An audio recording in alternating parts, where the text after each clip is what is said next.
Right YouTuber Vaishnavi యొక్క case మనం చూస్తున్నాము. ఈ నేపథ్యంలోని నిన్న హరిబాబుకి హెల్త్ బాగోకపోవడం, ఇంకోటి పోలీస్ స్టేషన్ దగ్గర కూడా అంటే పోలీసులతో కూడా వింత వింత బిహేవియర్ చేయడం, వింతగా మాట్లాడడం, లేకపోతే తిండికి నిరాకరించడం, మాట్లాడకపోవడం. సో ఇలాంటి బిహేవియర్ అంతా కూడా చూస్తూ ఉంటే బయట ఉన్న వాళ్ళందరూ కూడా ఎక్కువ థ్రెట్ చేస్తున్న పరిస్థితి కనిపిస్తుంది ఇటు డిపార్ట్మెంట్ వాళ్ళని.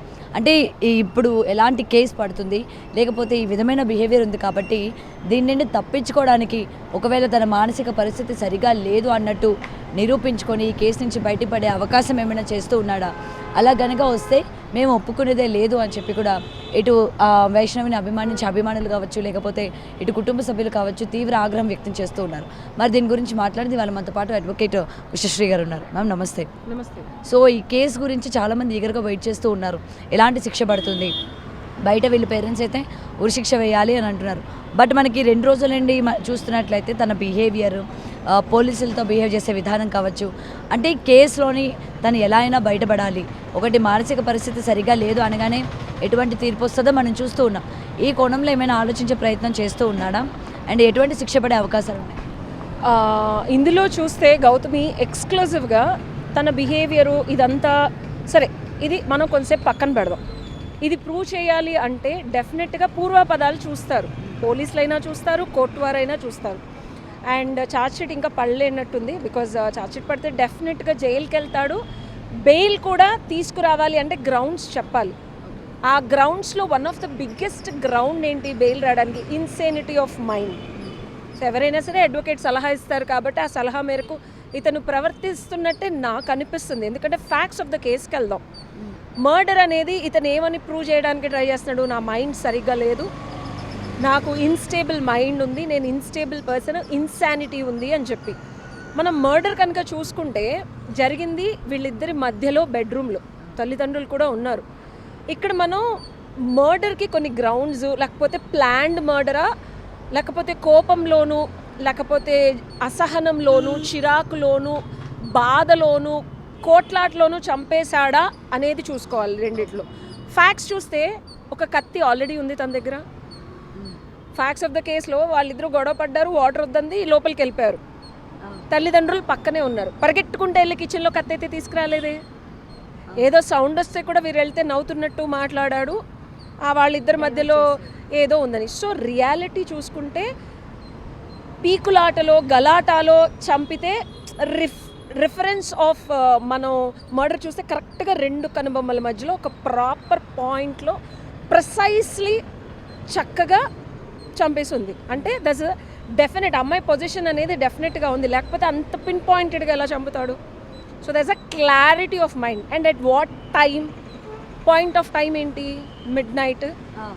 వేరే ఆ అమ్మాయి కూడా పరిగెట్టుకుంటూ అరిచి బయటకు రావడానికి కూడా సందర్భోచితంగా నిద్రపోతూ ఉంటారు అందరూ. తను ఏం చేయాలనుకున్నా ప్రశాంతమైన టైంని చూస్ చేసుకున్నాడు, ప్లేస్ని చూస్ చేసుకున్నాడు, వెపన్ని చూస్ చేసుకున్నాడు. ఆ వెపన్ అంతకుముందే పెట్టి డెఫినెట్గా ఉంటాడుగా, అప్పటికప్పుడు చేతిలో రాదుగా. నువ్వు నేను కొట్టుకుంటున్నావు, మొగుడు పెళ్ళాలో, దిండి కింద నుంచి కత్తి గాల్లోంచి వస్తుందా? బాబా కాదు కదా. సో డెఫినెట్గా there is a weapon already అక్కడ పెట్టుకుని ఉన్నాడు. అంటే ఎస్టాబ్లిష్డ్గా, ప్రీ ప్లాన్డ్గా, clarity of thought, amazing timing, preferential ability to kill, కావాల్సినంత ఎబిలిటీ, ప్రిసైజ్ ఒక పాయింట్లో ఎక్కడైతే చంపితే తిరుగుబాటు తనం ఉండదు వాడి మీద, అతని మీదకి మళ్ళీ అమ్మాయి ఎదురొచ్చి ఇతన్ని హర్ట్ చేసే పాసిబిలిటీ కూడా లేదే. అండ్ ఇక్కడ ఏమైనా మత్తుమంది ఏమైనా ఇచ్చాడు? ఎందుకంటే అమ్మాయి చాలా స్ట్రాంగ్ అనమాట, 2-3 కొట్టే అంత స్టామినా ఉంది అమ్మాయికి. బట్ వీడిని ఏమీ చేయలేదంటేనే ఆశ్చర్యంగా ఉంది అన్నట్టు అంటున్నారు. సో ఇక్కడ ఆ పాయింట్ కూడా రైజ్ చేసి 100%. అందుకే కదా this is a pre planned, very clear mind and an intelligent, amazing blue print create చేసుకొని పాసిబిలిటీస్ అన్నిటిని పక్కకి పెట్టి 100% మర్డర్ చేయడానికి కావాల్సినట్టు అన్ని విధాల చాకచక్యంగా ముళ్ళ కంచె కట్టుకొని అమ్మాయిని బయటకు వెళ్లకుండా చక్కగా చేసిన మర్డర్. దీనికి ఇన్సానిటీ ఆఫ్ మైండ్ ఉంది, ఇప్పుడు నేనేం మాట్లాడుతున్నానో తెలియట్లేదు, తిండి బుద్ధి కావట్లేదు అనేది వాదం ఉపవాదం అంటాం. వాళ్ళు ఒకటి చెప్తే మనం ఇంకొకటి చెప్పడం.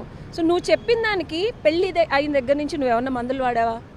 అలాంటి ఇన్స్టేబుల్ మైండ్ చూపించావా? ఎక్కడ చూసినా సరే ఇద్దరు చాలా చక్కగా ఎక్కువ మాట్లాడాలి అంటే నాకెందుకు అంటే ఇలా నాకు అనిపించడం because of the facts of the case.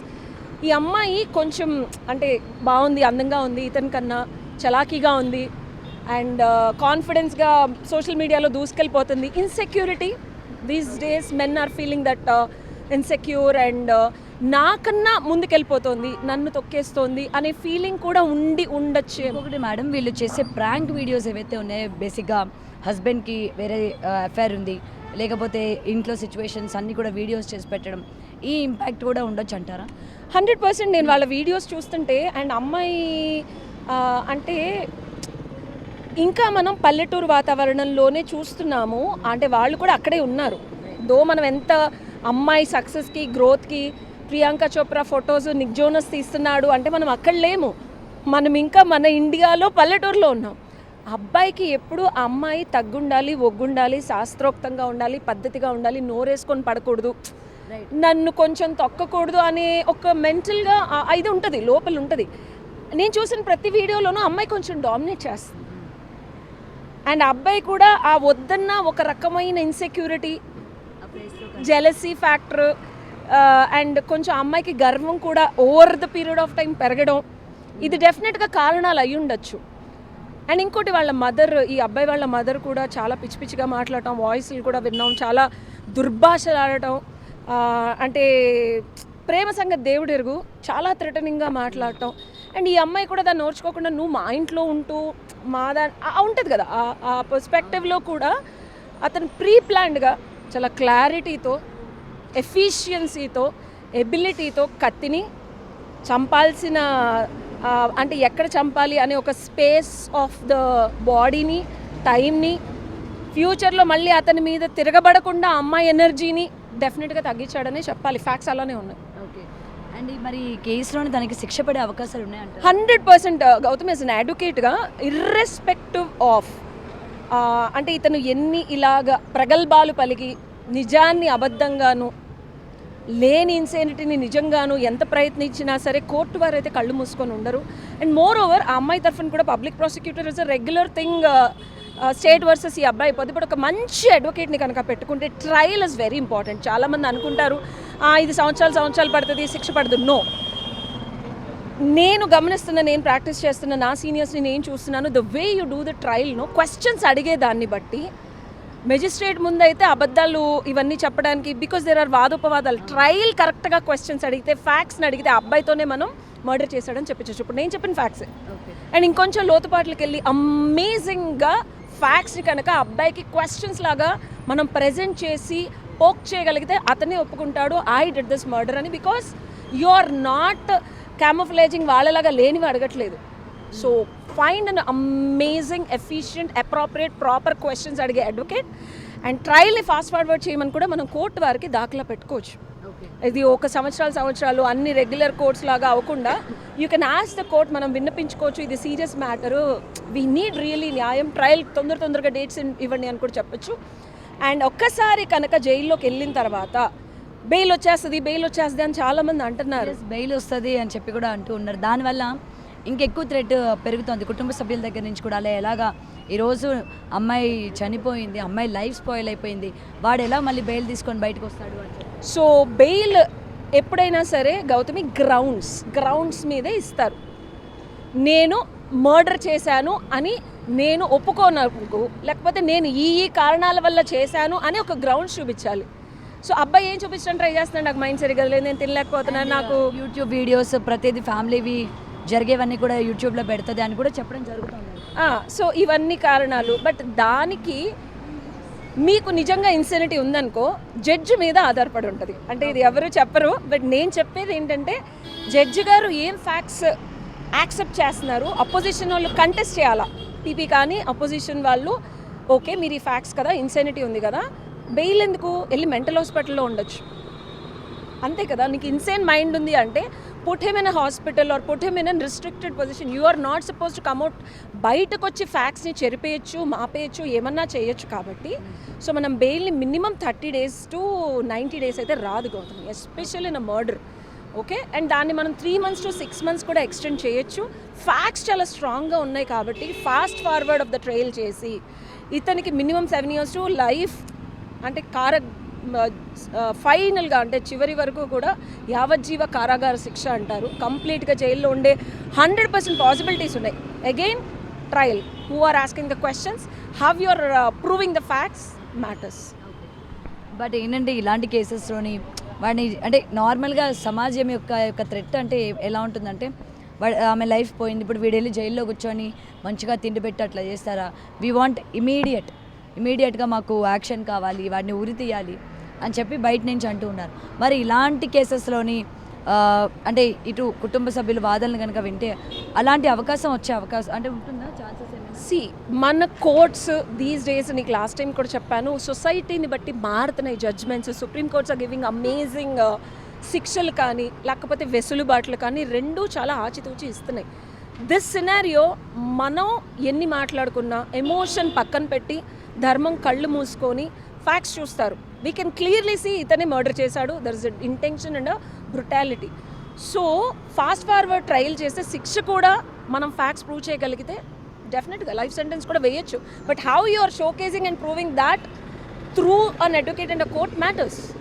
డెఫినెట్గా పడుతుంది if you can prove the facts.